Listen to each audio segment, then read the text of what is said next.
Hello, I'd like to begin by welcoming you all to the opening event of the Warwick 50th Anniversary Conference, New Directions in International Political Economy. My name is Juanita Elias, and I'm going to be chairing this event today. And we have four really great speakers who I'll be introducing to you in just a moment.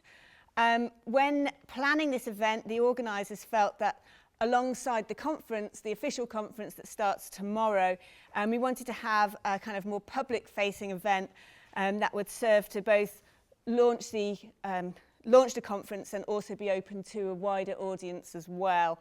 And with this in mind, I'd like to extend a particular welcome to those of you who are undergraduate and postgraduate students here at Warwick. Before I introduce the speakers, I'd also like to really thank my colleagues who've been involved in organising this event. And these are Ben Richardson, James Brassett, Lena Rethel and Andre Broom. And I would also like to thank Edward Elgar, who are sponsoring this event this evening. Edward Elgar have a handbook series in international political economy, which is edited by Matt Watson here. And it's a series that we felt very much spoke to the theme of this event, New Directions in International Political Economy. And the individual editors of the handbook volumes have really been tasked with the job of forging and defining key areas of international political economy scholarship. So three of the handbook editors are here today. These are the handbooks that look at production, development and gender in international political economy. So it's with great delight that we bring together these three individual handbook editors as well as a series editor to speak on this panel tonight. So without further ado, first we have Matt Watson. He's the Professor of Political Economy in the Department of Politics and International Studies at the University of Warwick. Since October 2013, he has been an Economic and Social Research Council professorial fellow engaged on the project Rethinking the Market. His extensive list of highly influential publications include work that focuses on the multiple ways in which the market economy becomes embedded in everyday experience and engages with a broad array of classical political economy writings. His most recent book is Uneconomic Economics and the Crisis of the Model World. And with Benjamin J. Cohen, he is the series editor of the Edward Elgar Handbooks of Research on International Political Economy. Our second speaker today will be Niheer Dasandi, who's right down the end there, and he's a research fellow with the Developmental Leadership Programme at University College London. His research focuses on the politics of development, the international political economy of development and public attitudes to development in the global north and south. With David Hudson, he is co-editor of the Handbook of the International Political Economy of Development in the Edward Elgar Handbook series. Our next speaker is Adrienne Roberts, and she's a lecturer in international politics in the Department of Politics at the University of Manchester. Her research focuses on the gendered relations of finance and banking in Anglo countries, the emerging alliance between private corporations, the international development institutions, state governments and NGOs in support of the business case for gender equality, and the gendered nature of criminalisation and policing of poverty in Canada, the US and the UK. With me, she is co-editor of the Handbook of the International Political Economy of Gender in the Edward Elgar Handbook series. Last but not least, we have Kees van der Pijl. He's Emeritus Professor of International Relations in the Department of International Relations at the University of Sussex. In the course of his career, he's developed a wide and also deeply influential body of research focusing on transnational classes, the structure of the global political economy, the history of ideas in international relations and global political economy, and modes of foreign relations. He is editor of the Handbook of International Political Economy of Production in the Edward Elgar series. Please join me in welcoming these four speakers this evening.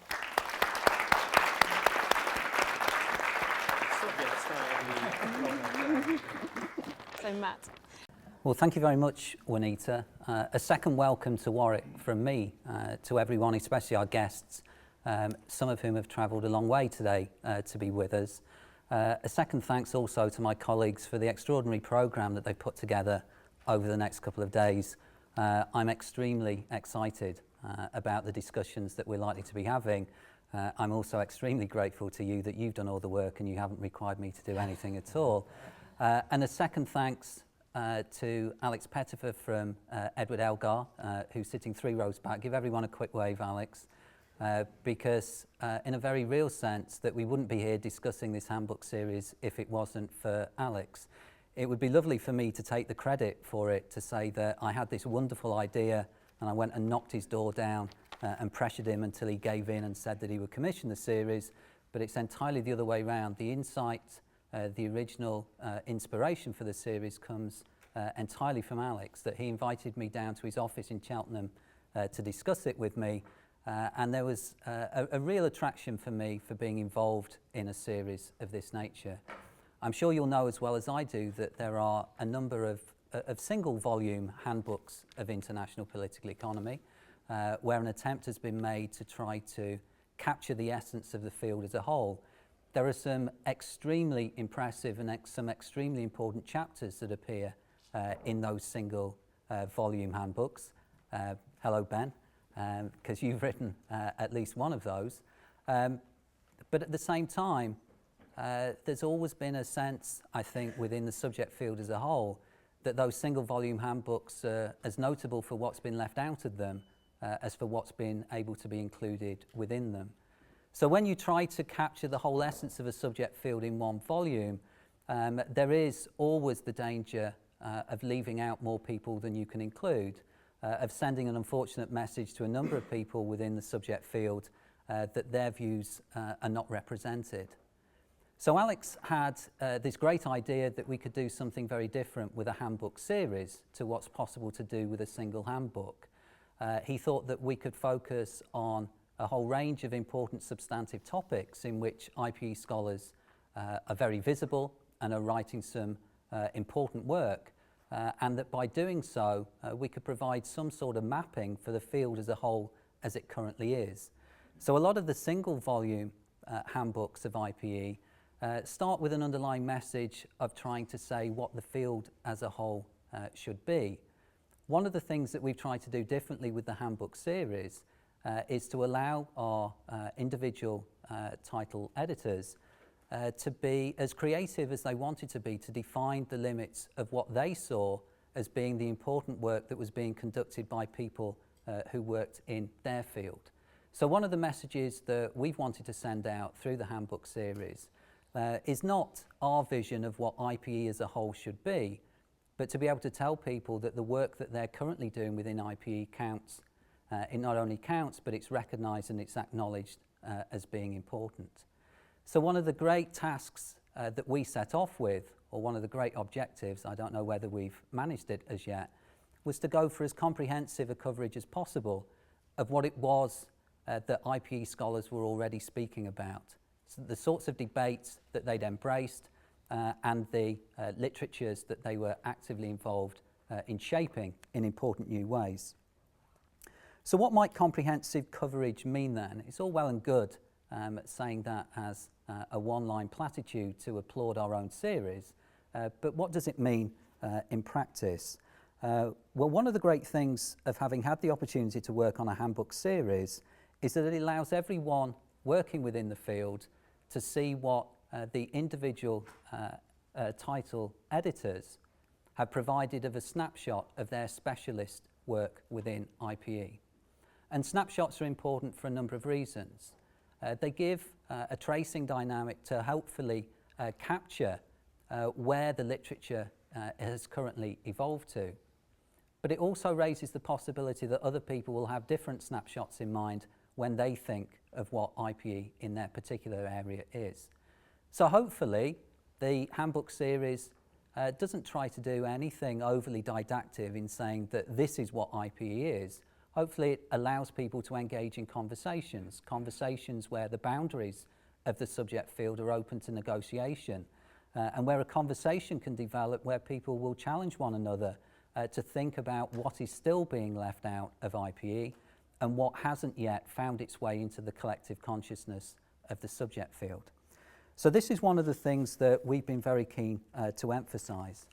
Jerry Cohen and I, as the series editors, we've tried to highlight the advantages of methodological and also of theoretical pluralism.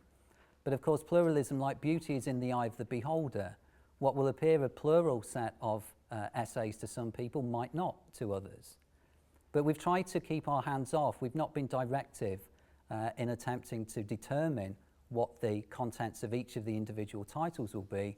We've allowed our individual title editors to do that for themselves.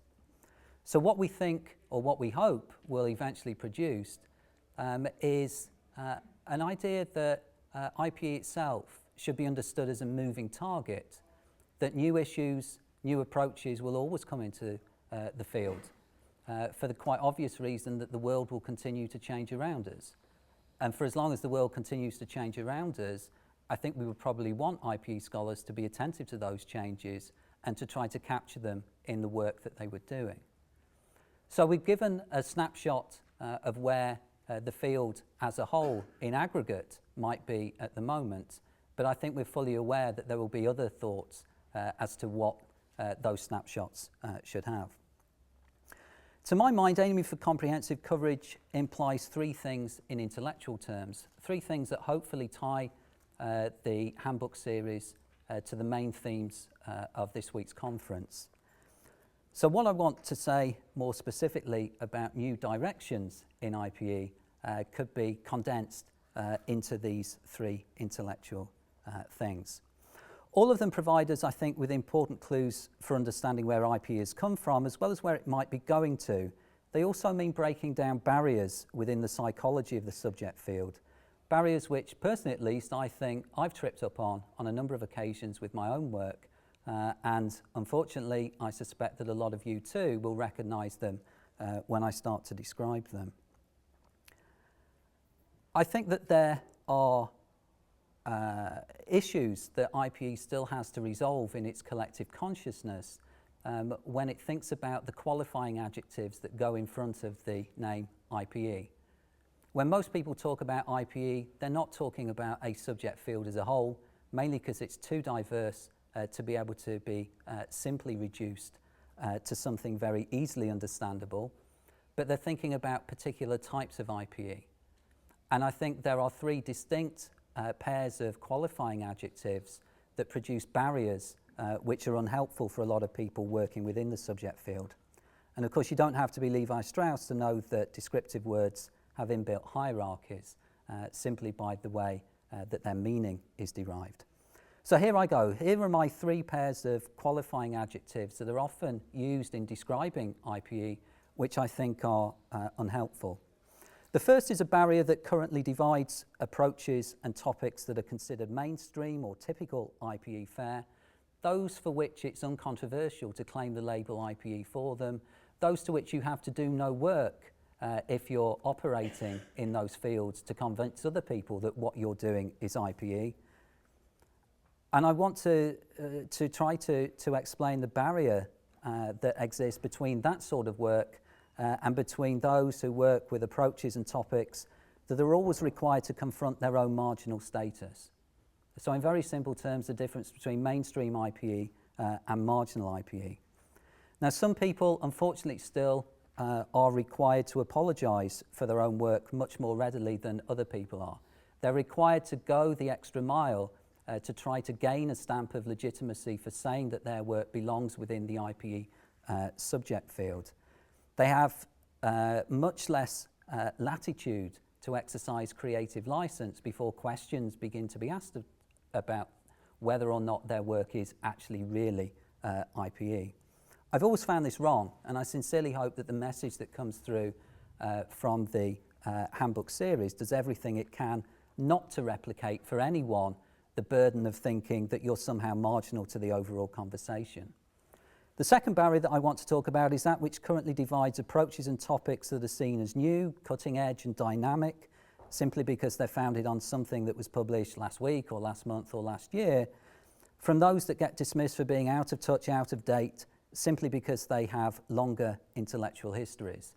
I do detect some sort of barrier between new IPE and old IPE about the types of traditions that you can appeal to as the intellectual underpinning of your work. There are people who will still get told that what they're operating with is a very 19th century view of the world.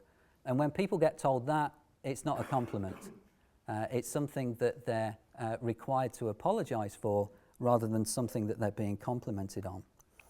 But if your tradition nods deferentially to more mature forms of scholarship, then it doesn't make it somehow substandard. I actually think that everybody's does. It's just that some people are more explicit about those relationships than others. Again, I hope that the handbook series doesn't do anything to replicate that division between new styles of scholarship and old styles of scholarship, but begins to break down those barriers.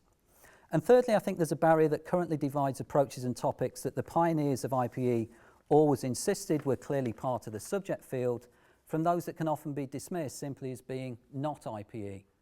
I don't really know what not IPE is. I think there is some sort of distinction that often gets thrown at people, though, between proper IPE and not IPE at all. I think that what IPE scholars do very well, though, is that they're able to chart developments within the economy, developments within the economic lives that people lead. And these are things that are often written about with great authority by those people who do not instinctively identify themselves as being IPE scholars at all. And I think more of a conversation across those divisions would be helpful. There's no exclusive rights to the intellectual terrain on which IPE scholars have tended to alight and have tended to place themselves. And that should also mean that there should be no exclusive rights to define important work about the economy and about economic lives that people lead as being in some sense not IPE or not about IPE or not for IPE or not within IPE. So what I want to emphasise is that these labels matter. These qualifying adjectives do have an effect. They do have an effect on the psychology of the people that operate within the subject field, whereby it's much more difficult for some people to get their voices heard than for others. The politics of naming takes place, I think, very strongly in the use of these qualifying adjectives. If your work is instinctively seen as being mainstream, new, and proper IPE, it's a much more comforting position to be in than if somebody wants to tell you that your work is marginal, old-fashioned, and probably not IPE at all. And like most inequalities, these are ones that tend to act upon one another. They tend to have multiplicative effects. Have I got a couple of minutes just to... You have. I've got a couple of minutes just to try to briefly explain this a little bit more. Well, firstly, the barrier between mainstream and marginal IPE. The four people appearing alongside me, because let's not forget that Juanita is part of this broader project as well as one of the title editors. These four people appearing alongside me are editing titles on gender, on production, and on development. All three of these titles can claim large representation, I think, amongst IPE scholars, and an even larger literature on which to draw from outside of IPE. But so often they have their voice drowned out within IPE. It's as if they're disqualified from talking for IPE, they're only allowed to talk to it. So the psychology of operating on any of these substantive topics is to be placed outside of an IPE mainstream that you might be invited to talk to, but you certainly can't talk on behalf of it. We've all seen this happening in practice, haven't we? We can go to workshops and there's one panel on gender, for instance. We can look at edited collections and there might be one token chapter on production tagged on at the end. We've all sat through discussions, or we've all heard of discussions anyway, about appointments when being told that, well, we've got one appointment in development, that's enough. So there are lots and lots of topics that fit within the broader scope of the work that IPE scholars are doing that are instinctively talked down to, I think, because of this presumed marginal status within the subject field. It's not because the work that's being done by people who operate within literatures that focus on gender or on development or production is in any way substandard. It's because of what the labels of marginal and mainstream do to them. New versus old IPE. Let me say a couple of words about that from a very personal perspective. Now, if any of you know anything about my research profile at all, you'll be aware that if I catch myself reading something that was written after the 1870s, then I'm likely to come out in a rash and go a bit queasy. This can sometimes be disorienting when working within a subject field whose historians tell us consistently that 1970 operates as some sort of year zero for IPE. It's as if nothing happened before then, there were no debates from which we can draw, then hey presto, somebody imagines IPE into existence as a fully formed subject field at that one moment of time. A discussion that I increasingly find myself having with my colleague Shireen Wright concerns the presentism of lots of contemporary IPE. If you're referencing work that was written before 2010, there's a chance that you'll face accusations that you've somehow missed the boat, that things have moved on, that there are bits of the world that you're simply not seeing anymore. And presentism, I think, is produced by the field's understanding of its own history and of where it comes from and of how that can be understood. But I don't think you have to be a card-carrying Skinnerian in methodological terms, although I can think of at least one person in the audience who probably is, but I can't see Chris Clark at the moment. Where is he? He's there. You don't have to be like Chris to believe that discovery and recovery can often be very similar processes, that theoretical work that is being discovered is often work that is simply being recovered from older traditions of thought. And let me finish with just one or two observations about IPE proper versus not IPE. Now, I've some personal experience of this barrier too. It usually comes through with an email from an editorial assistant that says, "Dear author, thank you very much for submitting your latest piece of work to our IPE journal. We won't be sending it out for review, however, because we don't consider that it matches what we think IPE is." It's very interesting that when you get sent one of those through the Scholar One online function, it always says "Dear author," but when the same people want you to review something for them, it always says "Dear Matthew." Why that is, I just don't know at all. It's always struck me as being rather odd, though. I would hope that IPE just encourages people to write thoughtfully and plausibly about the economy. I don't think there should be any dividing lines as long as that's the criterion that you can abide by. I'm not sure what I know, if I know what IPE is, if IPE doesn't encourage all sorts of work that writes authoritatively on issues of basic economic experience. And once again, it may be the long shadows cast by the pioneers in the 1970s that matter most here. It might be that a subject field was delivered at that time that continues to inform the agenda. One more minute for a conclusion.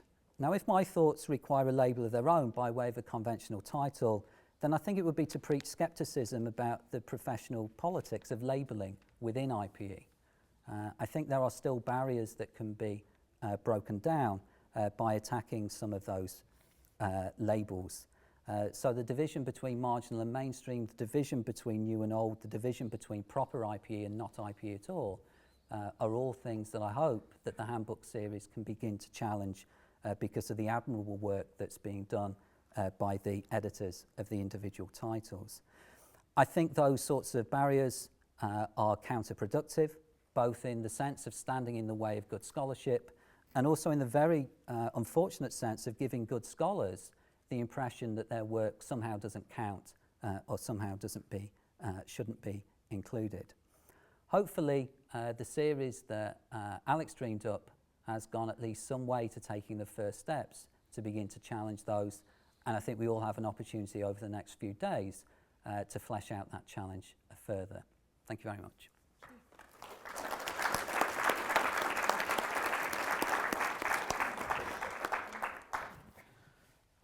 Hello, so my name's Niheer Dasandi, and with my colleague at University College London and with the Developmental Leadership Programme, David Hudson, I'm co-editing the volume on the international political economy of development. So first I just also wanted to say thank you to Juanita and to the organisers for inviting me and for putting this on. So myself and David are still at a relatively early stage of editing this handbook. So what we've been thinking about over the past few months and what this book has got us thinking about is the relationship between IPE, between international political economy and international development. So we would argue, and I think most people would see global dynamics of power and wealth at the very heart of development processes. And there's a long history within IPE of studying development, so going back to the works of Adam Smith, Karl Marx, etc. But and that's really well shown in Anthony Payne and Nicola Phillips' book on development from a few years ago.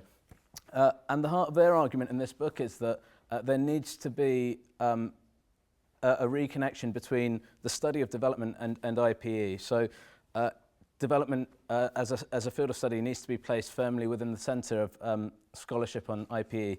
And it's certainly a sentiment that we would share. And so thinking about this relationship between international political economy and international development, we'd characterise it, so looking at the kind of various fields, we'd characterise it as one, to borrow from Susan Strange's, mutual neglect, in that there's been development of both of these fields, so international development scholarship and international political economy scholarship, with relatively little cross-fertilisation, so very little discussion between. Yet we see changes, particularly within international development, that have occurred over the past decade, which really kind of provide an opportunity for a kind of international political economy of development, so for these areas to come together. So that's what I'm going to talk about, and hopefully it'll follow on quite nicely from some of the stuff that Matthew's been talking about. So to begin with, just to say a bit more about this notion of mutual neglect, it's not something new to point this out with regard to development and IPE. So there's an article from around 20 years ago by Roger Tooze and Craig Murphy in Millennium, which talks about the epistemology of poverty and the poverty of epistemology in IPE. And their argument is it's a critique of orthodox IPE and this rationalist epistemology, which they argue have left issues of global poverty invisible in mainstream IPE. So this is certainly something that's been pointed out, and it's certainly something we would agree with, that this kind of conception of power on the basis of economic resources has meant the poor tend to be excluded. Our argument is that we would take this slightly further and say it's not just within orthodox or mainstream IPE that this is an issue, that even within kind of more critical schools of IPE, with new IPE, there is this neglect of development issues. So what do we mean by development issues? And this becomes in itself quite a debatable point of whether there are issues that are specific to developing countries and people living in developing countries as opposed to those in the advanced kind of industrialized economies. So we would argue that there are issues of extreme poverty related to issues of global health, of conflict, which may not be unique to people in developing countries, but are certainly more pervasive and more prevalent. And we would say, even within critical schools of IPE, there's been a neglect of those issues. And looking through, to take an example, a really crude example, looking through recent issues of a journal like New Political Economy, we would say there's still a huge bias towards a focus on the advanced industrialized economies. More recently, there's been a trend both in orthodox and non-orthodox IPE, however you make that distinction, towards focusing on the middle-income countries, particularly the BRICS. But actually, in terms of when we think about the least developed countries, there's relatively little, and it's not meant to be quite as... So clearly there are people that are working on these issues, but in terms of more generally and overall, this kind of neglect, we would say exists. So why does this exist? Particularly, so a question that came to us is, why is this the case in more critical schools of IPE? And it might be that, again, the conceptions of power used don't necessarily overcome the same problems that Tooze and Murphy point out of mainstream IPE, but we would say it's also to do with the treatment of the state. which we think is a fundamental difference. So the role of the state and approaches to studying the state in international political economy versus international development. Again, this has been highlighted by a number of scholars, which is international development tends to take a very state-centric view. A huge focus on the state as the primary actor, whereas IPE more generally, particularly critical schools of IPE, have moved towards more of a focus on the global system, on process of globalisation, where the state is seen as a secondary actor. So I'm going to talk a bit more about that in just a second. So we would certainly critique this primacy or the state-centric approach in international development, but we would say for there to, in terms of new directions of IPE and to really engage with issues of international development, we still would say that the state remains a central actor, if not the central actor, but obviously there are other actors and it's embedded within this kind of global system, but we think that the lack of attention given to the role of the state in IPE has been part of the reason why we've seen these two fields develop quite separately. In terms of what this has meant, it's meant that thinking about globalisation has tended to be based on an assumption that states share similar characteristics. Those characteristics tend to be based on those of advanced industrialised democracies. And again, we'd also say the problem of this notion of kind of globalisation and global convergence is the focus has been on convergence at the level of the rich, whereas questions still remain in terms of at the level of the poorest in those different countries, whether that convergence has taken place. So that's one of the big issues that we think has led to this separation. So one of the things that we really want to do in terms of the handbook is to pick up on some real changes that have occurred over the past decade in international development, which we argue has opened up a space for much more engagement and for a kind of an international political economy of development, and actually calls for much greater engagement of international political economy, both with the study of developing countries and with the existing scholarship that there is on development. And so I'm just going to highlight some of these recent changes. There are it's not meant to be an exhaustive list of what's been happening in development. It's not meant to imply that there's a wholesale transformation of international development or that this represents any kind of coherent shift in the study of development. But we think these are important changes, important debates that have been taking place, which influence the mainstream of international development. So it's debates taking place amongst policymakers and researchers. So the first of these is that there's been a real turn towards politics in international development over the past decade. And I should have said actually that part of these recent changes have kind of emerged in this breakdown of the Washington consensus. There's been a lot written on that, but it's created a space for these various changes. So one of the big things is this turn towards politics. Typically, international development has taken a very technical, apolitical approach, which has been highlighted by scholars such as Adrienne Lefwich, James Ferguson. What's happened in the past decade, for various reasons, partly linked to this kind of good governance agenda, partly linked to the rise of kind of new institutional economics, so particularly the work of Darren Acemoglu and co-authors, there's been a real turn towards politics in development policy and practice. So this is, and I should say that I'm not necessarily saying that this is all positive, but it's certainly created the space for this. And we can see this with the way donors are also approaching their work. So amongst donors, there's been this focus on what's been termed political economy analysis, or PEA, which is based on really trying to get to grips with what the existing politics are before we implement programs. So there's been a lot of criticism of this PEA, partly because it's very much based on kind of rationalist assumptions of self-interest of elites responding to incentives based on these narrow self-interests.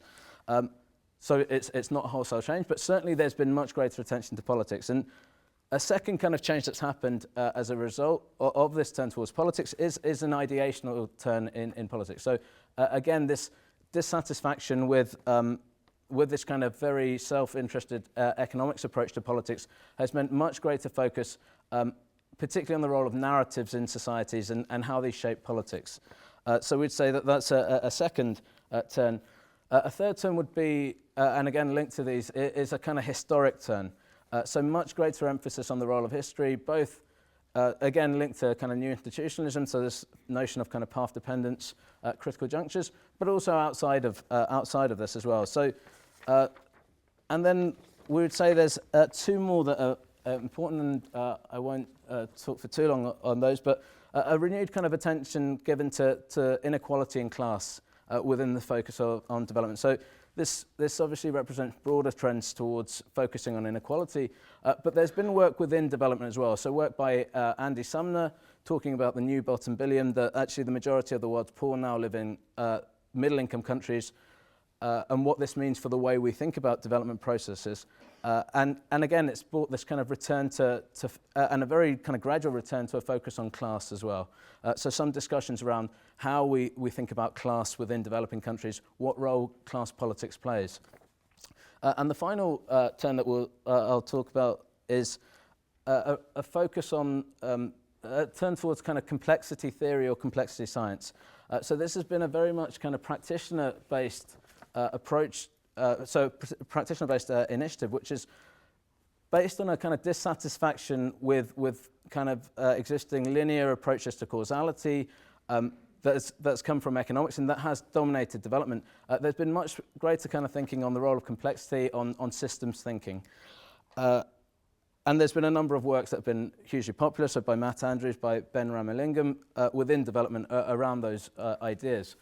So we would say that all of these things actually have led to a kind of broader turn towards political economy within development.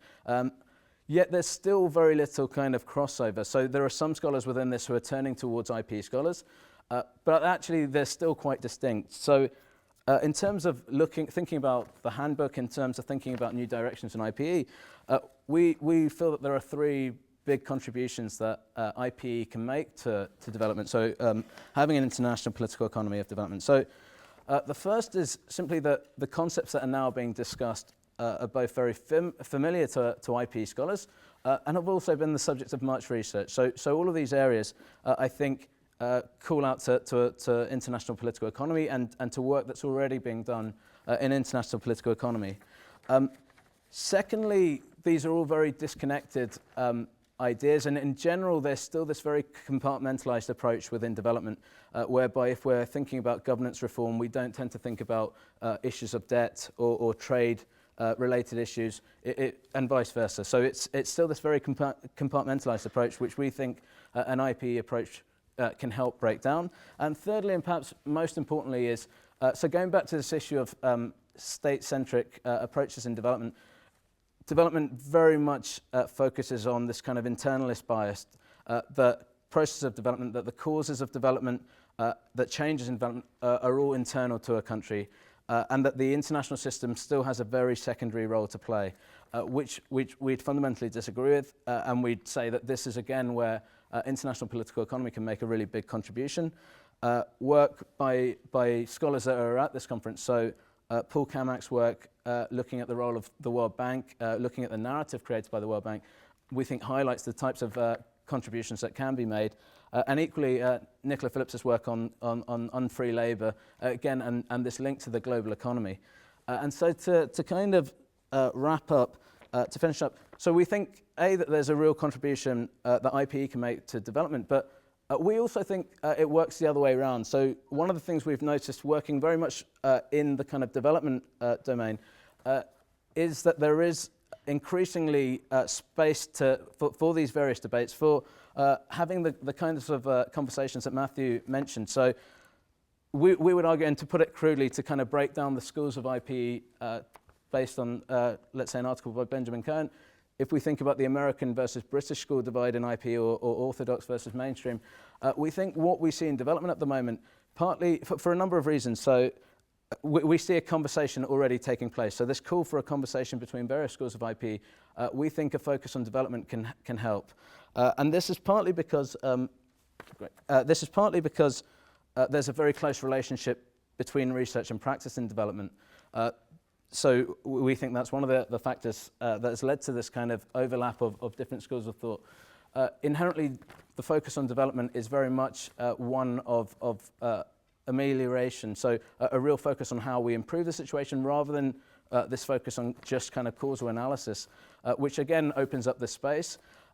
And despite the kind of dominance of economists, development has been a very multidisciplinary field. So the likes of kind of Robert Chambers talking about these very grassroots approaches to development have been hugely influential, which again has opened up the space. And we think it's the methodological pluralism that exists. So I was going to give an example, but I won't bother seeing as I'm running out of time. But the argument effectively we're making is within development already, we're seeing far more crossover, partly due to the failure of this very problem-solving economics approach. We're seeing far more of a turn towards what the role of ideologies are, the role of narratives within the politics of developing countries.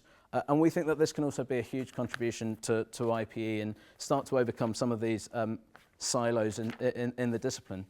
And that's, so as I said, we're still in the early stages with the handbook, and that's effectively part of our aim is to try and hope to make some kind of contribution towards that kind of reconnection between international political economy and development. Thank you.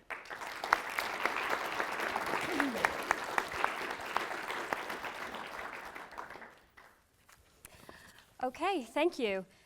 Thanks so much for inviting me to be here, to Matt and to Edwin Elgar for this fabulous handbook series. We are delighted, Juanita and I, to be co-editors of the Handbook of International Political Economy of Gender. We're kind of at a stage in our handbook. Originally, I was hoping that I would be presenting the introduction to the handbook, but of course, that's not written. And at this point in our process, we've probably collected about a quarter of the total handbook chapters. So what I was going to talk about here involves both reflecting on those chapters that we have received, as well as thinking a bit more broadly about some of the work in feminist IPE that's been published, in particular over the last year or so. I've had this fantastic opportunity to read, to start to work down my to-read pile and to really give me a sense of kind of some of the things that I think have become increasingly important to feminist IPE scholarship. And the way that I had organized my comments then was to kind of do it in three parts. And at first I'm going to say just a couple of very general things about feminist IPE, which most of us who know anything about this area are quite familiar with, but I just wanted to sort of situate the handbook in some very general terms. And then I was going to talk briefly about what I think are three broad themes that come out of these handbook chapters, as well as some of the more recent scholarship. And what I'm trying to do in talking about these broad themes is to both link them to kind of several decades of work in feminist IPE, so to link it to kind of the theoretical work that's come before, as well as to try to draw attention to some of the new questions and the new research agendas that are being raised by some of this different scholarship.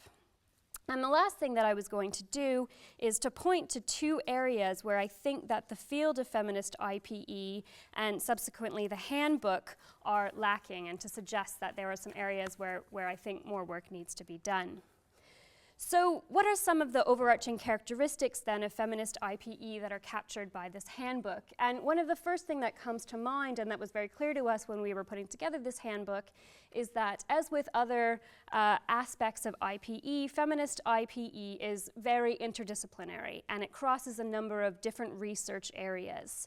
So some of the intersections that we explore in the handbook include intersections with queer studies, with security studies, with everyday IPE, with gender and development, with historical institutionalism, with human rights, and with state theory. So we're really taking on, a number of different kind of areas of research. And the handbook then also covers a number of different theoretical perspectives, and some of those involve kind of a rehashing of the theories that we're all very familiar with in IPE and in politics more broadly: post-structuralism, constructivism, we have a chapter on liberal feminism, post-colonialism. But I think with feminist IPE in particular, there are a number of what we understand to be quite established theoretical perspectives that don't easily map on to these much more familiar theoretical frameworks. So for instance, chapters on social reproduction, feminism, And we've got a chapter from Spike Peterson on a new framework she's developing called Positivism, Modernism, and Masculinism, so the PPM framework. You know, these things we can link back to a kind of longer history of social reproduction, of socialist feminism, or of Marxist feminism, or of post-structuralist feminism, but they're not exactly the same kind of thing. And I think that that's quite a useful thing that comes out of feminist IPE, this kind of sense that people don't always need to adhere to these otherwise kind of standard theoretical frameworks. I think, Matt, you really had me thinking when you were talking about some of the difficulties of positioning work in IPE in general, and I think both this interdisciplinarity and this kind of different way of thinking through theory also poses challenges to some feminist IPE scholarship for some of the reasons that you mentioned. A kind of third thing that we can think about as reflecting much feminist IPE work in general is a kind of general sense of the global or the international political economy as being constituted really by multiple economies, by economies of finance, by economies of production, and by economies of reproduction, or what some call social reproduction. And when we talk about these different spheres of the economy, for most feminists, we kind of tend to separate these oftentimes for heuristic reasons, sometimes for political reasons, but in general there's kind of a sense that these different economies or spheres of the economy are intrinsically connected. And a lot of feminist work aims at trying to unpack and understand how these different economies of production, of finance, of social reproduction link together in different historical periods. So just to give you a few examples for people who aren't quite so familiar with this, we have quite a long body of scholarship that's looked at, for instance, how the global restructuring of relations of production is connected to the emergence of global care chains, or what some call the development of the transnational household.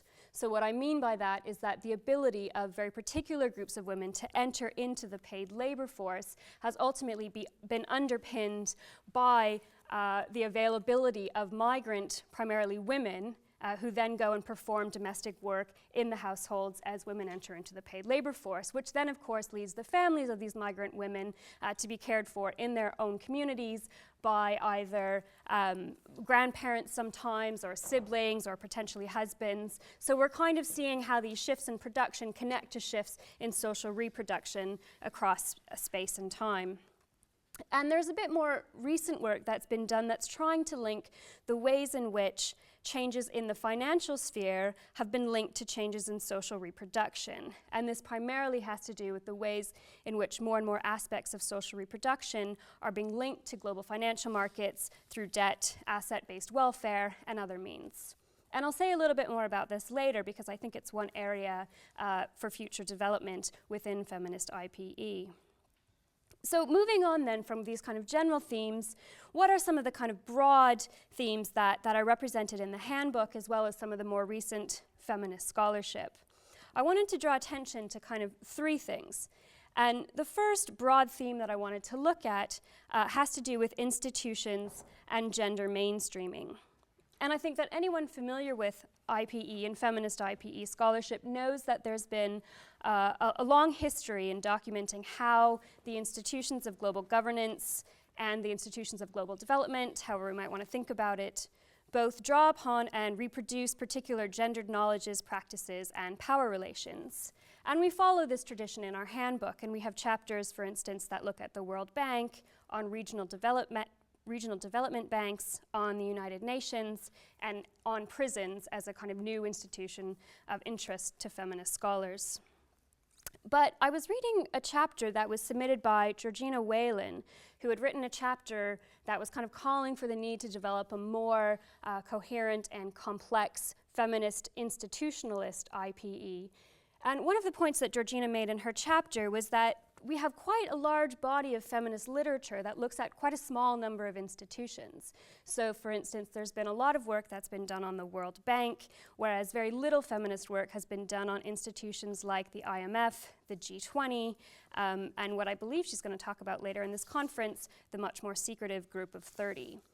And I think that this point is quite accurate, and I know that Juanita and I spent quite a while trying to find kind of someone to do a critical feminist chapter on gender in the IMF, and for instance, that was quite difficult to do. So there are some kind of gaps, and I think that, you know, this idea of a new research agenda around some of these institutions could be really important for future feminist work. Much feminist work on institutions has also focused on the need to gender them through policies such as gender mainstreaming. And, you know, again, this has a long history within feminist scholarship, but I think that the handbooks that we've collected in this sorry, I mixed that up. The chapters we've collected for this handbook really are reflective of a broader shift in feminist thinking in this area, as I think that gender mainstreaming on a kind of formal level has been adopted by a lot of institutions, but hasn't actually ended up producing the type of outcomes that advocates expected it to produce. So there's a little bit less optimism kind of around the possibilities afforded by gender mainstreaming. And we know that some institutions have kind of said that they'll adopt these principles and then ignored them, whereas other institutions have turned gender mainstreaming into a much more technocratic exercise that seems to have little connection with the sorts of transformative change that advocates imagined. And I was wondering here if your kind of story and my story differ a little bit, because you're trying to trace something a bit different, this move from the kind of technocratic development to a more politicized, whereas I think in the kind of gender area, what we've really been identifying is, you know, the technocratization, I don't know if that's a word, of kind of gender and gender equality initiatives. And this is linked to the fact then that a lot of institutions of global governance, together with a host of, you know, some of the largest global banks and global corporations, have taken on these gender equality initiatives, which they understand to be a win-win situation for women and for business, or, you know, what gets called the kind of smart economics thinking around gender. And there's been a lot of critical feminist work that's focused on these types of partnerships. And it's looked at what's been variously called the dangerous liaison between feminism and capitalism. They've talked about what they understand to be a shift to post-feminism, a rise of neoliberal feminism, or a rise of transnational business feminism.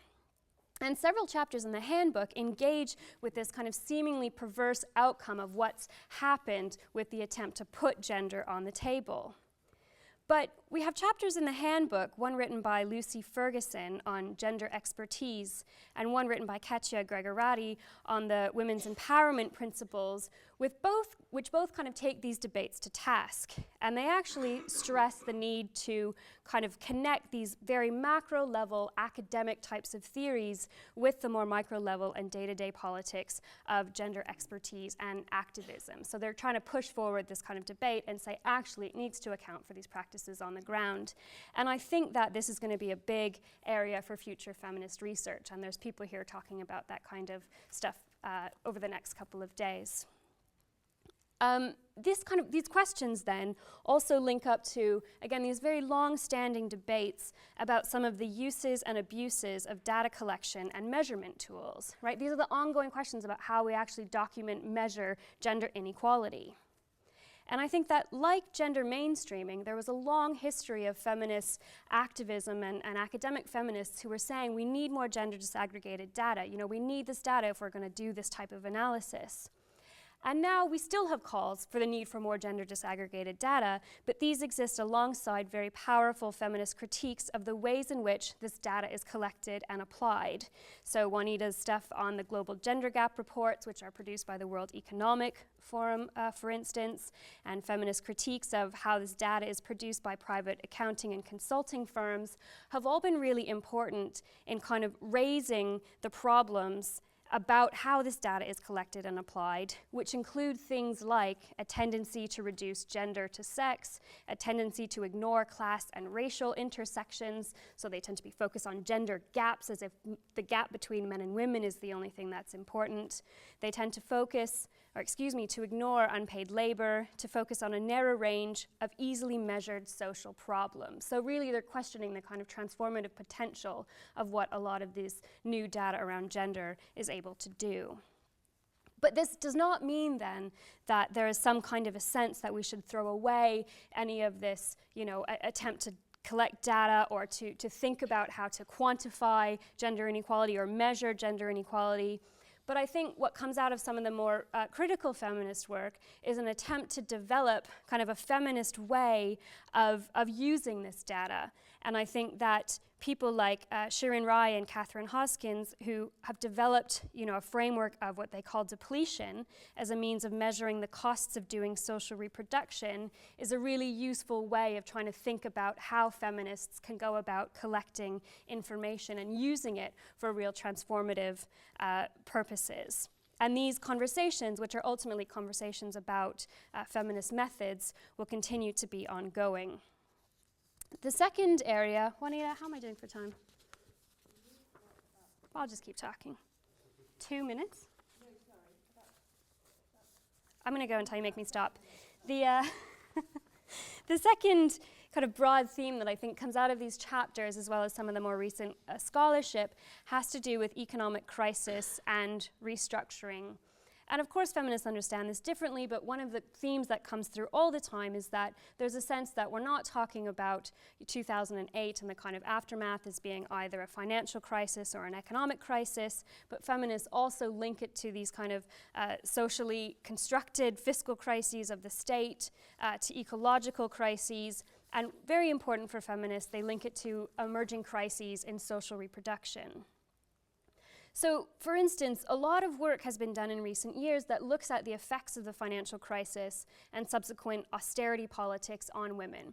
And there's been, loads of studies, particularly in the UK and looking at Europe, that have collected all kinds of data that are really showing, in a kind of uncontroversial way, that women are bearing the brunt of cuts to public sector jobs and to wage freezes in the public sector, that women bear the brunt of cuts to welfare, changes to personal income tax and social security benefits, et cetera, et cetera.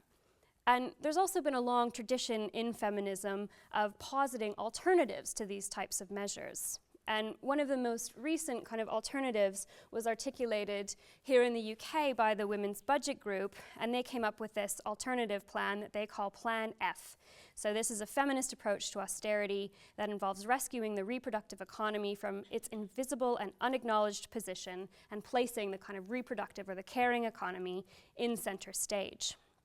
So they've just published this work, and I won't explain everything that Plan F involves, but among some of the things that it involves are better training, pay and employment rights and job security for care workers, better public support for unpaid carers, increase in the minimum wage, a repeal of harmful social security measures such as the bedroom tax, higher taxes on the wealthy and corporations, and support for investment in social housing rather than subsidized lending for private mortgages. So there's all kinds of different alternatives that have been proposed here. And the third kind of broad area that I wanted to mention really briefly that's come out as increasingly important in recent years for feminists has to do with questions of carcerality and violence against women. And so in our handbook, Victoria Perea addresses the gender dimensions of the global prison. So she's really trying to ask this question around why women are the fastest growing percentage of the prison population globally. And I don't think that question's been answered. So again, another research project that needs to be done here. And draconian immigration policies are also a part of what we can think about as this kind of broader carceral trend.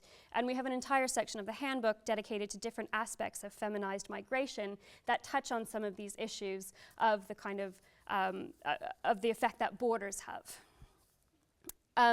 In terms of violence against women, Jackie True, who draws on her recent book in the topic, gives us a blueprint for how to develop a framework that links these seemingly diverse and seemingly private moments of violence against women to broader global economic restructuring processes. And again, I think that she sets out an agenda in her work that will be taken up by others. So to end briefly by talking about what I think some of the limits are of feminist IPE as a discipline that then come into feminist IPE as a handbook, I wanted to make two suggestions. And the first one is, well, I thought it was provocative, but I suppose only if you work within this field. But I think it's provocative to suggest that some gender scholars have a tendency to rely on theoretical frameworks that are not always adequate to understanding changes in contemporary society, particularly those associated with financialization.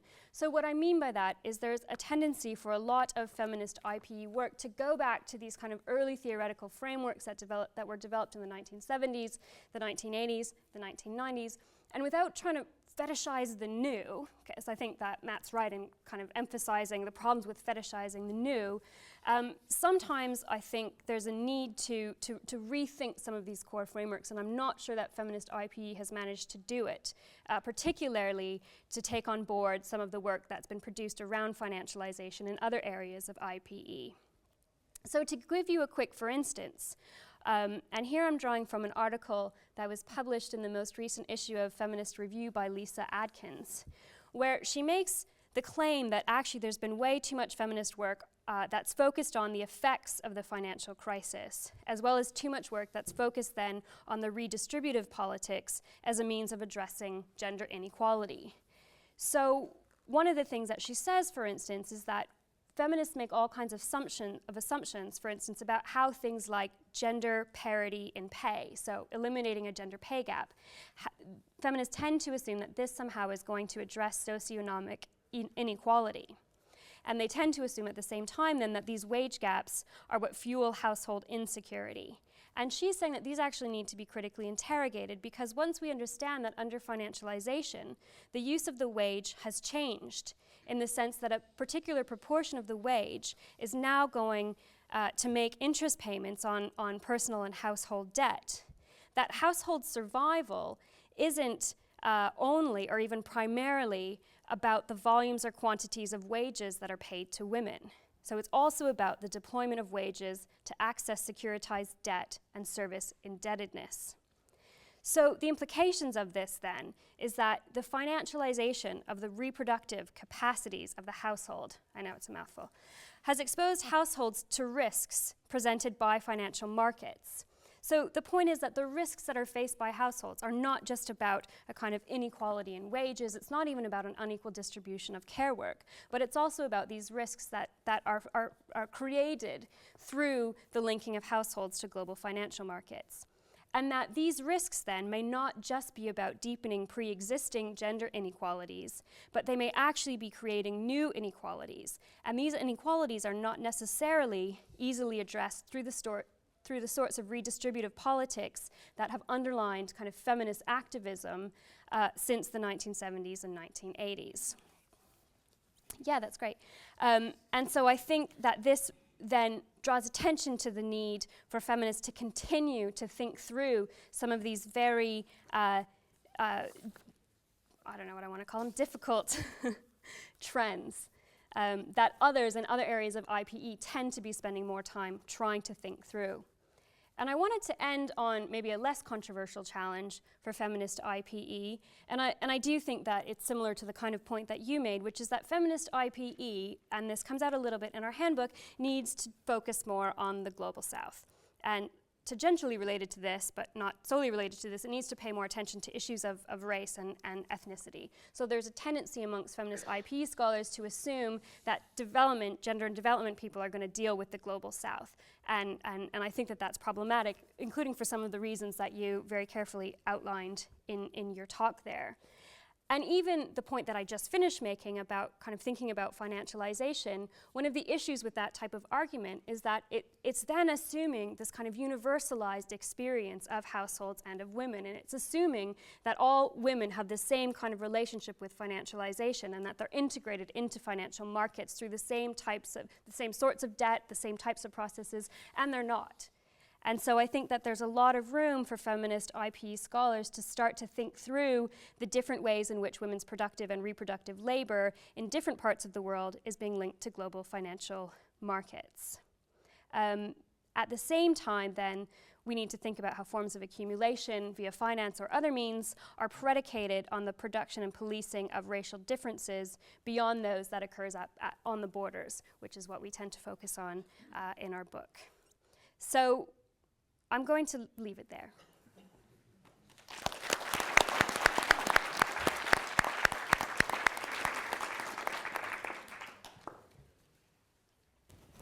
Okay, now it's my turn. I'd also like to thank, the organizers of this event for the invitation. Matt in particular for the very generous invitation to be the editor of one of these handbooks, and I'm even more proud now, having heard what intelligent people you actually found in quite a different generation.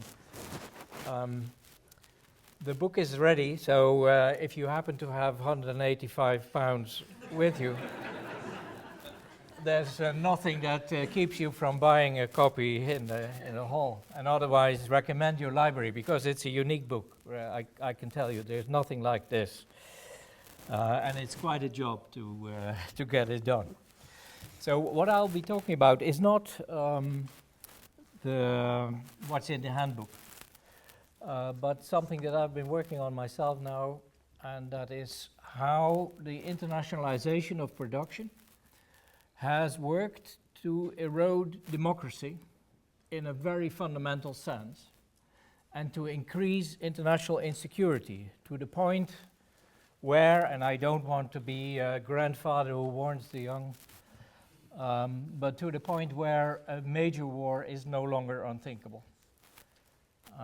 And I think that there are two ways in which you can look at this. One is, let's say, the internal trajectory, and that is that from the time of the Second World War, class compromise around production, because we're talking about production, has gradually been eroded, or actually I shouldn't say gradually, but shock-like, has been subject to shock-like erosion, to first a narrower class compromise, and then to no class compromise at all. That's what we have today.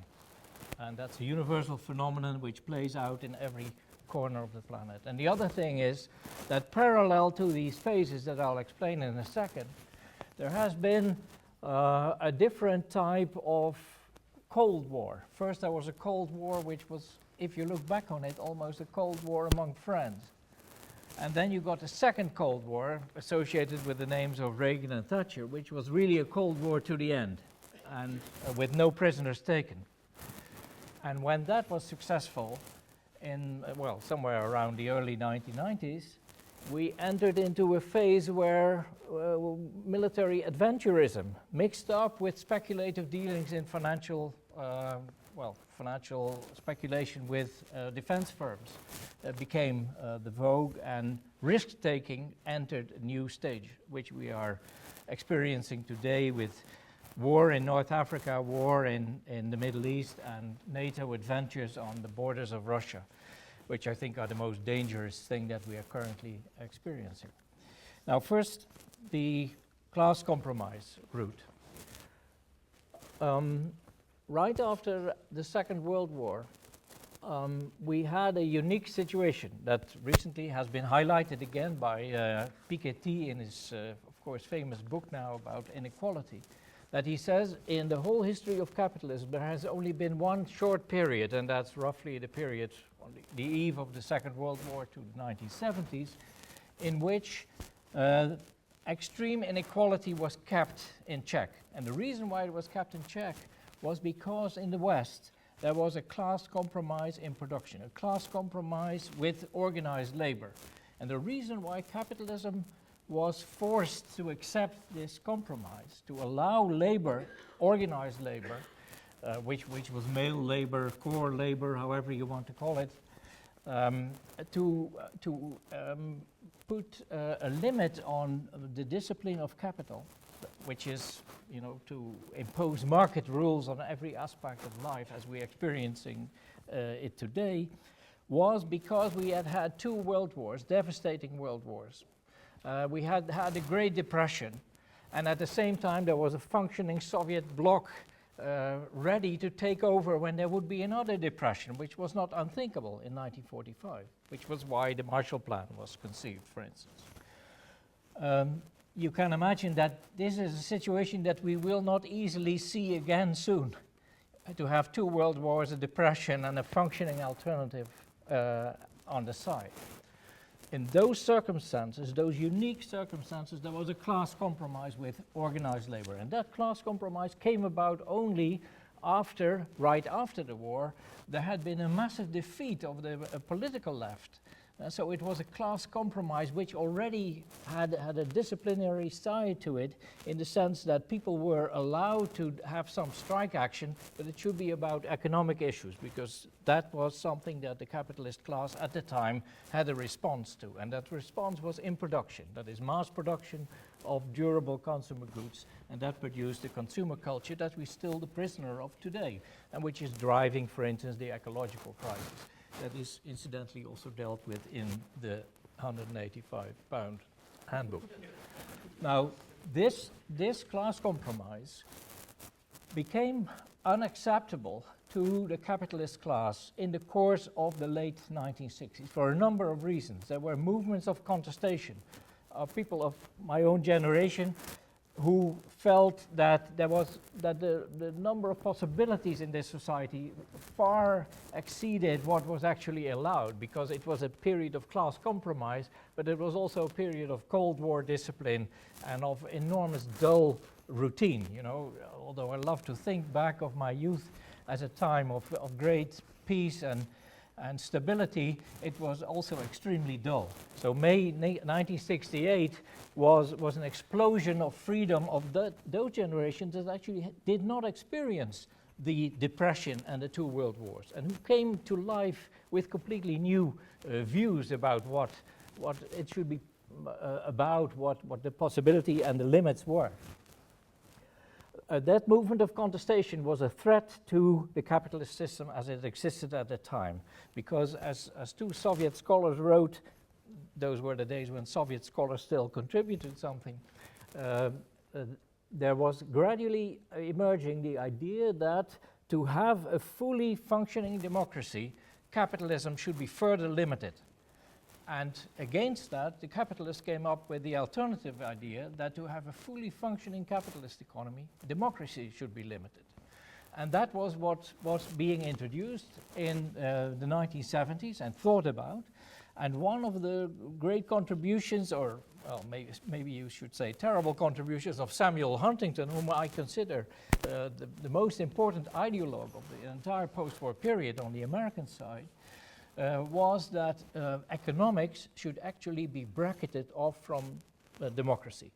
And it's something that we are experiencing today in Greece. A whole people can vote into power a government that should end austerity, and at the same time that government is being told that that is unfortunately not possible. So in that sense, we are reminded of the fact that that economics has been bracketed from democracy. It should be brought into the hands entirely of experts who get so-called Nobel Prizes, etc., for their mathematical formulas, which always boil down to more market, less state. Now, that period of compromise ended in the 1970s, and it ended definitely in the 1980s. Although at the time there still remained some sort of class compromise, and that was the class compromise no longer with organized labor, because that compromise was really abrogated.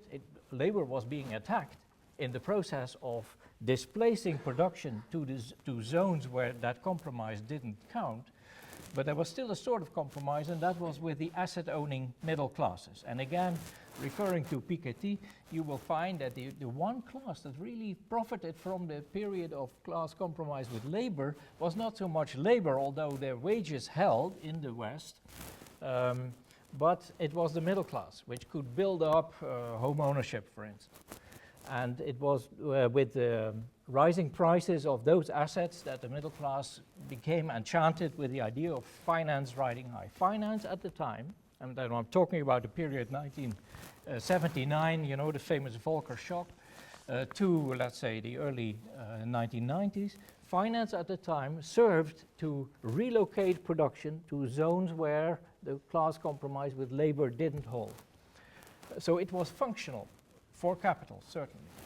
But after 1991, when the Soviet Union collapsed and the Third World Coalition for a new international economic order collapsed, that functional role of money capital was abandoned, and it gave way to speculative capital. And we're still in that era, in the era in which speculative capital is the most dominant fraction of the whole capitalist system that's actually writing the rules of our everyday lives.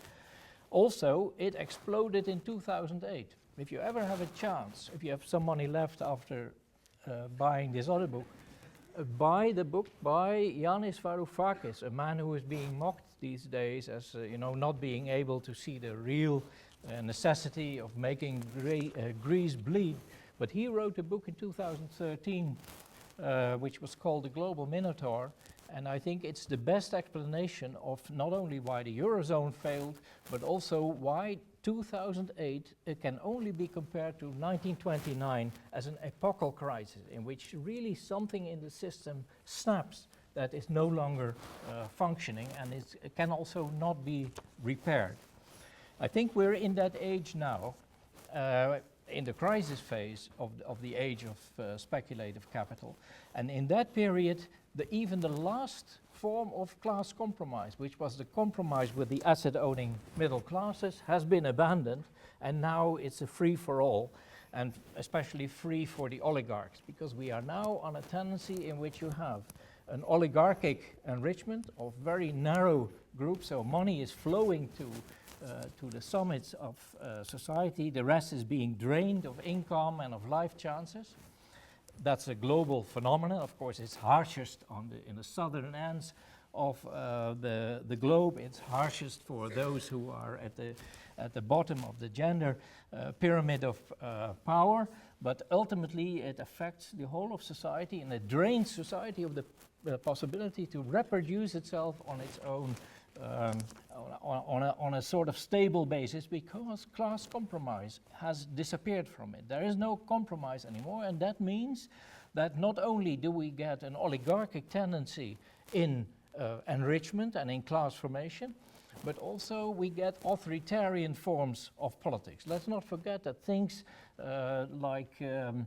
in Spain, that they now have a new law in which you can be fined, getting massive fines for demonstrating without approval, that kind of thing. But also the fact that somebody like Edward Snowden has to find refuge in Moscow, of all places, should remind us of the fact that the limits of what you can say in our society are being drastically narrowed. So we're really moving into a sort of authoritarian, soft authoritarian phase, soft as far as as long as it holds. Now that's the one side of the story. The other side I have to be very brief about, and that is the Cold War side. So while on the one hand we had a class compromise with organized labor, on the other hand there was Cold War. But it was a Cold War as concluded at Yalta, which was based on spheres of influence. As long as you held your own sphere of influence and the other party was not willing to interrupt it and to destabilize it, basically you were in agreement. And that agreement therefore explains why in the course of the 1960s we saw this Cold War, which began so viciously, to transform into détente between the great powers, increasing exchanges, but also maybe fancy theories about convergence, that basically both blocks were being driven by productive economies and becoming more and more alike.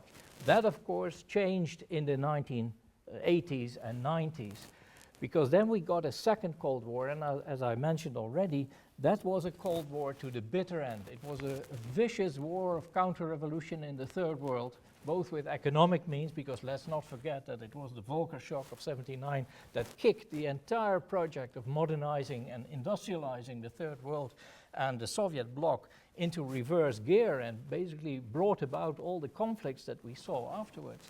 But also an arms race for which in the end Gorbachev signed the act of capitulation. This, as I said, this second Cold War was completely different from the first one. It was one which was accompanied by the threats of actual war. Some of us may recall statements at the time by Richard Pipes that either the Soviet Union change its system or it would have to take the possibility of real war into account. 1991, of course, is the crucial date here. After that, we get, and that is something that I can't elaborate on now, but I can promise you that there's a lot to be read about. After that, you get the imbrication of new financial practices with trading and dealing in defense corporations.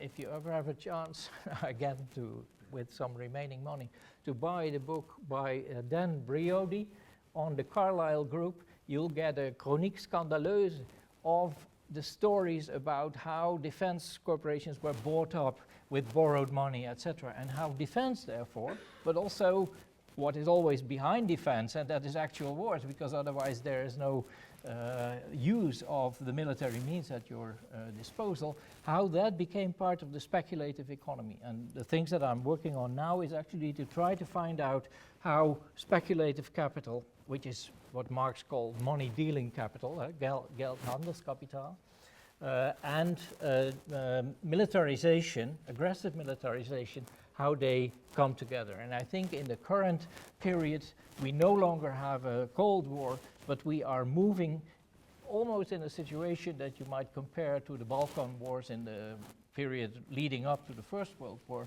We are getting into a situation where more and more wars are being fought on a basis in which there's clearly no end in sight. And I would say that in combination with the authoritarian trend in our societies,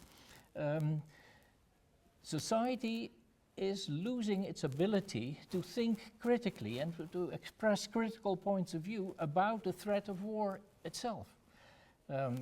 I would think, I mean, I'm not somebody who, there's no, over my bed there's no photo of Putin with his bare-chested, you know, one of his adventures in Siberia.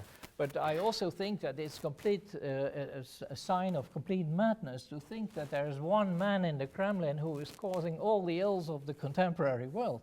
It's very important that people stand up and think about Russia as a place which has a right, a state which has a right to make its interest part of the global equation, and not personalize this in a way that has already been done with Milosevic. You know all these stories. You know, the idea was that if we only get rid of him or Saddam Hussein, then people will be dancing in the streets, and a whole new happy era for these countries will begin. So there are very real dangers with this personification of the so-called danger that is awaiting us. And I think that the real danger is actually in our own society. It's a society without compromise, a society tending towards authoritarianism, which is warlike. And one of the reasons for that is that production, which was dominant in the immediate post-war decades, has receded to something which is parceled out over the globe and no longer part of any compromise. Because if there's one thing that you can read in this handbook, it is that the conditions of under which production is being conducted in the new places to which it has been relocated, the places without compromise, so to speak, is really far worse than anyone can imagine from newspaper accounts. Thank you very much.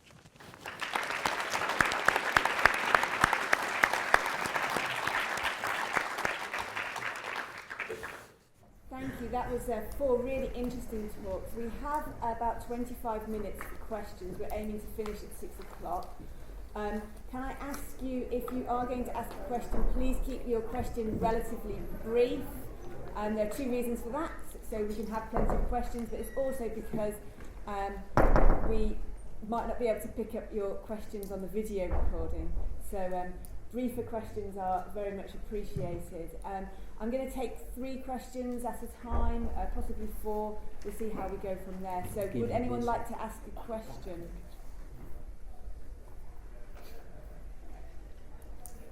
Yep. Just inspired by the last presentation. So, I mean, about this kind of middle class compromise and so on. Now, we have the kind of emergence of new middle classes outside the kind of Euro or even American code. How does that influence what you're talking about? I mean, I'm not saying that there are no new inequalities emerging with that as well, but kind of, does that change a little bit what you were telling us? Or? Okay. Any further questions? Yeah, a question regarding whether we should still be referring to international political economy or whether global political economy is a more adequate moniker. So whether you could expand a little bit on the continuing spatial deficit within IPE, to what extent IPE has managed to keep pace with sensitivity to spatial dynamics that we see in economic geography, for instance, and whether that's something that needs to be addressed within the discipline, or whether there's a firm case to be made that international political economy is still the best way to think about the field of study. Anyone else? To Matthew, qualifying adjectives. You didn't mention critical versus orthodox IPE or something like that. Was that a deliberate choice, or is that one we could think about breaking out a bit too? Okay, so should we respond to those questions? I think there's two which were very specific and one which everyone could maybe reflect on. So shall we just go in the order of the speakers? So in terms of whether it's global or international and spatial dynamics, so I would certainly say spatial dynamics are really important, and I do think there is a need to and which is one of the big limitations I was trying to get across with international development, which is very much this national focus. At the same time, I think the other side of it is that there's a danger of doing that and losing sight of the role of. So when I was talking about state or the role of the state, this doesn't have to be at the level of the nation state. Clearly, at the local level, the state. So in talking about development, I think at the local level, the state as an actor is just as important. But to take your point, I think that's. So I'm not so fussed, I guess, whether it's international political economy or global political economy. I see the point you make, but so I think yes, but within, I still think there's a place for the state at the centre while taking into account those spatial dynamics. I have probably a fairly predictable answer to that question. I'm not sure I'm particularly worried whether it's international political economy or global political economy. I'm much more worried that the political economy dimension is there and is emphasised. But as soon as we start thinking about political economy in its broadest sense, I think we realise that spatial dynamics are overlapping and heterogeneous at the same time. I think we all occupy different spaces within the economic system. There are aspects of our economic experiences which are distinctly local. There are others which are governed through national forms of regulation. There are others still that are international. There are others that are global. So I think that taking the spatial dimension seriously actually begins to challenge some of those labels as to what the subject field could be called in the first place. So I'll certainly go along with trying to think more expansively about the spaces in which economic relationships are formed, the spaces in which power dynamics overlap with those economic relations. But I wonder whether the issue is a rather different one between the I and the G word. And in response to Chris, I hope I was just giving some general and indicative qualifying adjectives rather than something that could be treated as an overall view of what the field is. There are others, of course. You've pointed to one there that's a very important one, because there are some aspects of self-identification that take place within those qualifying adjectives, and they obviously have a very important psychological effect in terms of the way that people can line themselves up in relation to the field. I'm hoping that the handbook series might go some way towards challenging all of that way of thinking about the way in which we locate ourselves. Yeah, at Sussex we actually always speak about global political economy. And it was one of the things that made me a bit uneasy when I got this honourable task. But I solved it by making my introductory chapter, titling it something with global political economy. But that is all a bit childish. The important thing is the middle class. Yes, there are new middle classes. They're being talked about every day. You know, they are I mean, people are being lifted out of poverty. I would say that most urgent thing today is to lift people out of wealth, because that is really where the most urgent drama is being played out. But since a book by Ruschemeyer, Stevens and Stevens, we know that the only class that really makes a difference when it comes to democracy is the working class. If the working class is present in the political system, and that it also means that it's condensed in the context of the state, we can hope for a more balanced policy, etc. The middle class on its own, of course, we tend to think that the bourgeoisie and the middle class brings democracy, because that's how we look at history. But that also has to do with the fact that most of social science is, of course, if you put it crudely, bourgeois ideology. And I think the book by Ruschemeyer, etc., is also a bit dull, like all stable findings, but it's important. And it's a reminder that when in the post-war decades, we had a real presence of the organized core labor in the Western states. Democracy was functioning the best we have experienced, whereas once the middle class with its houses, etc., took over, democracy was being reduced, as was exactly the recommendation of Huntington in his famous report of 1975. I pass in favor of questions. Okay, so we have a question here and one here. Okay, yeah. Thanks. It's a question to Niheer. You rightly said that both development studies and IPE are lacking in cross-fertilisation. But I sometimes think that there's a danger of starting from that position, in the fact that you're already starting from two constructive disciplines, which are extremely lacking in themselves. Mirror very much what Kees said about disciplinary fragmentation.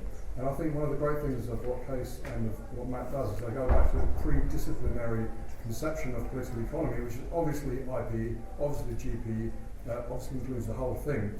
And it obviously includes history, politics, and all those things that are always being brought back in, will all these confused social scientists think, we've got history. How could you have any kind of political economy without history?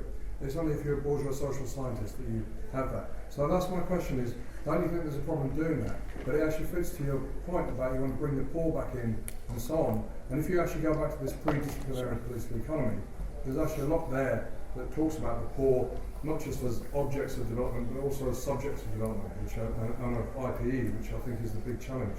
I wonder what you think about that. Okay, from here, yeah. Yeah, I sort of wanted to pick up on those couple points as well. Obviously, this is kind of a hegemonic order, like this speculative economy and stuff. And I was just wondering, how much significance do you give to the civil society to resist this sort of hegemony and to kind of bring back democracy? Okay, there's a question here. Yep. Yeah, my question is addressed to Kees. There has been a discussion on the emerging global south and the role it is likely to play in the unfolding global political economy. Do you see that as making a difference, because there are countries which are part of the global south which have had their own experiences with regard to both democracy and development? Or you see these countries as being part and parcel of the larger construct which already has been there? How do you look at the global south in this? Paul. Yeah, I'd like to just make a comment on the politics of naming. Because although it is important to distinguish between these pairs of adjectives, the real problem for me is the politics of naming everything IPE, which may sound like an inclusive gesture, is actually a kind of, if you look at it from the point of view of Matt Gill's introduction, imperialist. So if you're in IPE counts, if you're not, it doesn't. So coming to IPE, you're all welcome. Worse is really kowtowing to a small and insignificant bunch of international relations theorists in the United States who actually did invent something called capital I, capital E, capital E in 1970. And the best thing to do about that is to ignore it. Otherwise, I've got a nightmare scenario that could well be Warwick, it won't be Sussex where it happens, where maybe next week, if not next year, someone will begin a lecture by saying, talking about early German IPE today, and we're talking therefore about Karl Marx and Friedrich Engels. They didn't do IPE. They did a critique of political economy. And by subsuming everything into the IPE abbreviation. Talking about it as a field. You don't need to be a post-structuralist to think that, or a performativist, to say you're creating, not describing, but creating a field which is impoverished and does not focus on, maybe Adam Smith obviously talked about production. Cohen and Co. don't talk about it at all. So I think the obverse of what we want to happen is happening. And I'm going to say in every intervention I make in this conference, fine anyone who mentions international political economy by referring to it as IPE. Okay, 4 quite provocative questions there. Shall we go in the same order that we went in answering the questions before? So Niheer, do you want to start? In terms of the kind of disciplinary boundaries and whether we should kind of, I guess, go pre-disciplinary, and I think it's a great point. So I think one of the problems at the moment is, so the reason why you have this divide is partly because in analysing development, both disciplines, if we are to separate IP and international development, are effectively applying the approaches and the tools that they're familiar with to development issues, and so they're coming up with very similar answers, or effectively it's that they're fitting solutions to the theories that they have already. So I think that's a really valid point. At the same time, so I think effectively there's a balance, because at the same time what you're seeing in development at the moment is almost an attempt to reinvent the wheel with IPE, to discuss a lot of concepts that have had a lot of research done in IPE without necessarily, so there are exceptions, but without necessarily going to any of this literature. And again, there's a question to be asked about the benefits of this, the limits of this in terms of how much can be taken on, how much can be restarted, and what the use of that is. So that wasn't a particularly clear response, but I would say I take your point, but I think there are positives and negatives associated with it. So I think the negatives is of this is potentially that you have these two fields not drawing on the research that's being done. On the other side, I guess it's that you could potentially end up with approaches that are based within their discipline, which perhaps don't shed as much light. So some kind of mix, I think, would be. But yeah, I think it's a great point. Or is it me? Sorry. I'm going to start to answer Paul by talking about what Ben said, because I think that this is important. I think this is probably a debate that we can have, and hopefully that we can have in very productive ways over the next couple of days. I think there is something, I would say this, wouldn't I? I think there is something very much for trying to think back into pre-disciplinary terms. If we do that, then we're certainly at the place where the history of international political economy takes on the form of an IPE, because it was born into a highly disciplinized social science, and one where the relationship between the disciplines was clearly changing as well. It's born into an era in which economics is taking on a much greater role in terms of providing methodology across the social sciences. And that clearly had a very, very important effect in the 1970s in the way that social science was conditioned as a whole. So set within that context, I happily declare myself as an outsider to all of that. Always was historically. Funnily enough, Niheer's co-editor David was part of the first IPE group that I was ever asked to teach. I didn't know what it was until a week before term started, and I was asked to teach it. So my process of discovery, Paul, has been a process of discovering disappointment for quite a lot of that engagement. So I'm happy with the idea of that pre-disciplinary political economy. It's something that I was familiar with before I started teaching IPE, and there's definitely a conversation to be had there. I'm thinking you should close down your series in protest against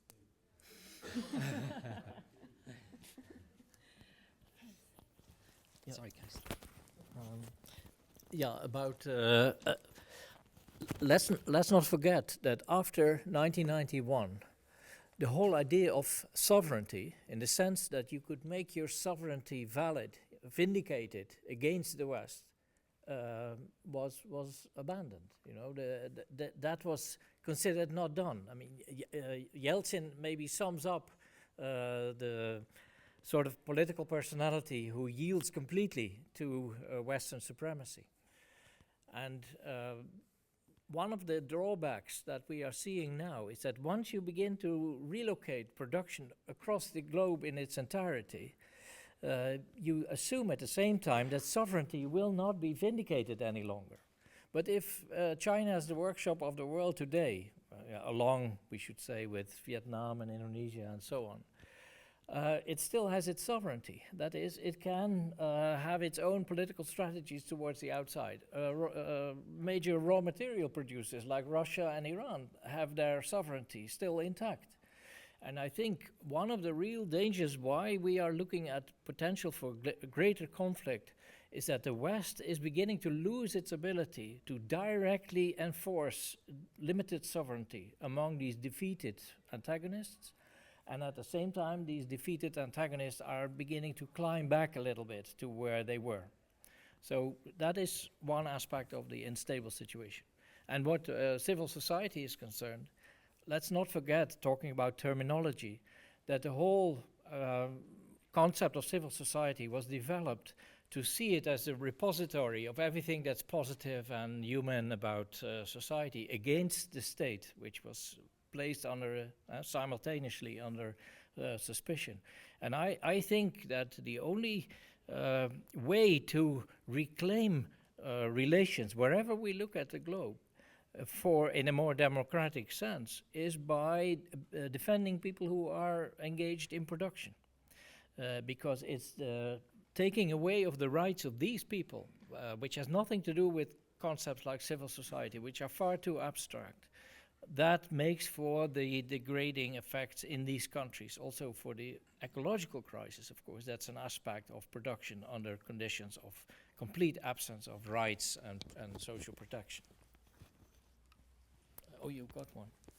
I've got one. I don't think any questions were directed at me, but I can't pass for the whole time. So I'm trying to understand why I don't feel that bothered about this distinction between IPE and GPE. And I think that it probably has to do with a couple of things, which are both kind of personal. When I finished my PhD and first went on the job market, people kept telling me that what I did wasn't IPE, and it was really frustrating. So I just feel happy that people think what I do is IPE. And then also it's coming to the UK, where I think the form of global political economy, and I would tend to use global political economy, that they do seems to be quite kind of encompassing. And maybe part of the issue from a feminist perspective is that because I don't really think that there is a mainstream feminist IPE to which we define ourselves against, it doesn't seem to kind of have quite the same stake associated with it. But I do think these are important debates and probably something that should be fleshed out in these handbooks. Juanita, did you have anything to add? She's about our... No. Sorry, that was mean. I was just going to take a few more questions. So one from the front here, there, and there. Yeah. Okay. I have a question actually for you about feminist IPE and what you said at the end about the kind of lack of sufficient analysis of the Global South kind of persisting Eurocentrism in feminist IPE. And so I was thinking, given the increasing centrality of women in production, especially in the Global South, the attempt to integrate production and reproduction doesn't necessarily imply the need of focusing on the Global South. And what would you say about it, and if you can expand on this point? Okay, yes. I also have a question for Adrienne. You guys felt sorry for me, didn't you? Because you talked about research gaps in certain institutions and the issues with gender mainstreaming, as well as the technical regulation of gender initiatives. And I was wondering whether academia would be one of these institutions, because IPE and GP and academia in general are very used to these issues.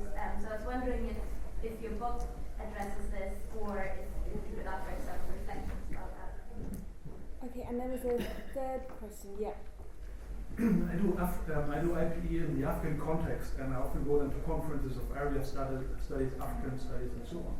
When I come back then to IPE conferences and IPE literature, I always note how little fieldwork-based big books or theories or influential authors and so on is in IPE. So how little fieldwork has informed the big debates in IPE, the theories in IPE. That's one observation I wanted maybe to ask Kees and Matt to reflect on that, why that is, but also what that does to the discipline and to the type of discussions we have in academic conferences.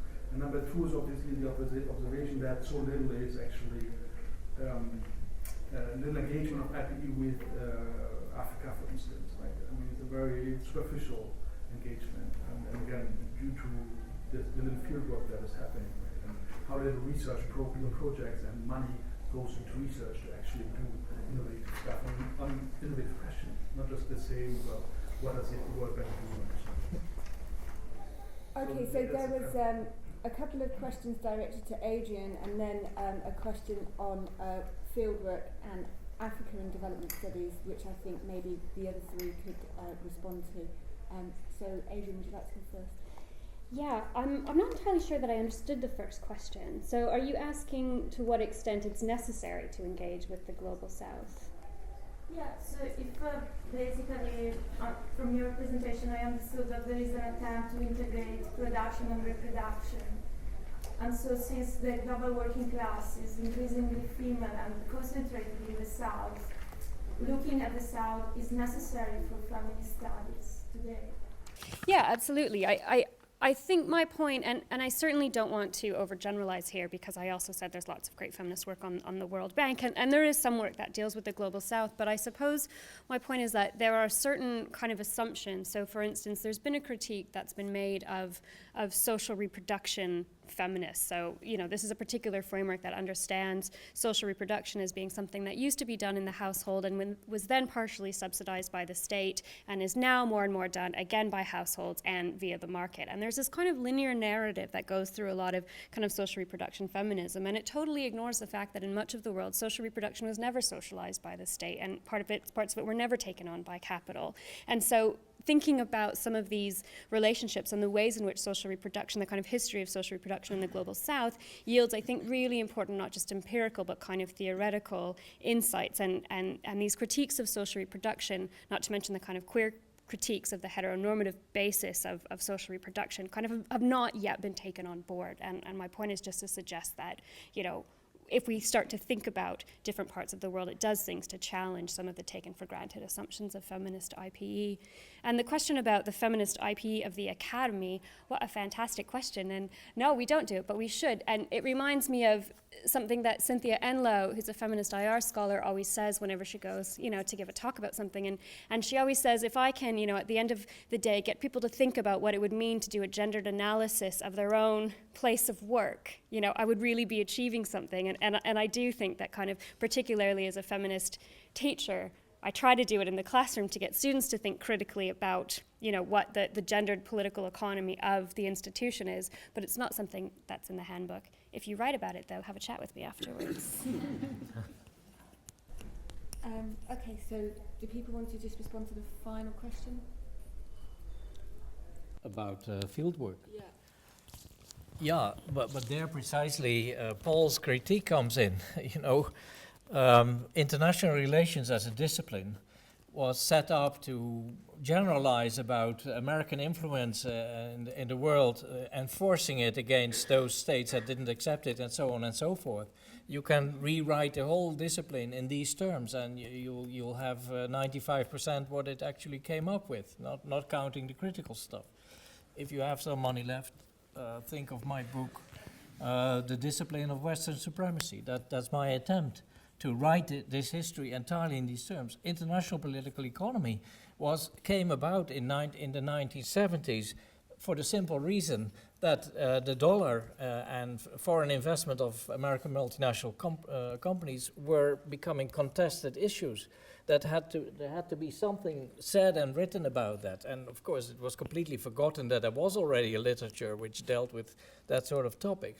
So the sub-discipline, as it was called, emerged simply to rationalize the problems that were associated with this in general terms. The problems that you mentioned were covered by people like Eric Wolf. The anthropologists were working on things like that. Of course, there's some problem why they would have to be called anthropologists as soon as they cross the north-south borderline. But probably the best anthropologists are never anthropologists, they are general social scientists, just as the best political economists are not confined to their own little corner, but transcended. So I think there is a lot of fieldwork-based work, but not in what is the self-styled narrow sub-discipline, whereas in fact it should be social science in general, a universal social science. I'm working on that as well, in a book which claims that in the second half of the 19th century, the Western world and the dominant structures in the Western world no longer wanted social philosophy to progress along the lines that Hegel and Marx had charted. So they went back to before Kant and then began anew. And that it's a fascinating history that then unfolds. And if you read Nietzsche and all these people through that lens, I think you learn a lot about how modern social science not only became disciplined, but also functions on a self-selected, limited basis, in which some forms of understanding society have been ruled out as too upsetting and too much leading to the understanding that society not only must change, but actually will change in a certain direction. Sorry. Jörg, I plead guilty as charged. Increasingly, my work is on intellectual history. Increasingly, the literature that I read is literature written by intellectual historians. This takes me away from the active engagement with the type of fieldwork that I know that you do, and that inspires the work that you undertake. I'm not sure that there was ever a time in my career where I was an active participant in that sort of fieldwork, though, and it is something that causes me regret. My PhD students are miles in front of me in this respect, that their work is much more solidly grounded in fieldwork than mine ever was, and I suspect at my advanced stage of life now, more than it will ever be, I'm afraid. You should say something about fieldwork. So I think, so I would agree. I think it's a really important point. Not just, so I think one of the reasons why there might be a neglect within IPE of developing countries is most IPE scholars from the global north, they are familiar with the global north and the lack of kind of fieldwork feeding into this maybe, and the lack of, I guess, the divide in terms of academia, the north-south divide in academia means we then tend to assume that most countries, if we're talking about the global system, we can just assume they share similar characteristics. So I think fieldwork would help hopefully break that down, so greater fieldwork. I think the other thing, so having for the first time in a very long time done some fieldwork recently, I think it also just highlights also the messiness that I think can get lost. So having spent years kind of in the last few years just working from the office, going in and just experiencing just the messiness of how international processes affect different countries, I think that's really useful. The one thing I would caution against having coming from a very kind of international development perspective, I guess, is the notion that you have to be a country specialist to be able to talk about how political economic processes impact a country, and the notion so that each country is unique. I think, I mean, it's a bit of a caricature of development scholars, and I don't imply that it's too prevalent, but there is this notion of unless you've done 10 years in Papua New Guinea, you can't begin to understand how global forces affect. So I'd also caution against that and this kind of disconnectedness of everything is different in each country, which I think there is a danger of in development studies. Okay, we need to finish there. I would just like to thank all the speakers for their contributions and also thank the audience for some fantastic questions. This event is going to be immediately followed by a wine reception, so please do stick around and join us for that. And all the speakers will be there if you have any more questions or issues that you'd like to talk to them about. And those of you who are coming to the conference tomorrow, I look forward to seeing you all there then. Okay, thank you. Thanks for sharing.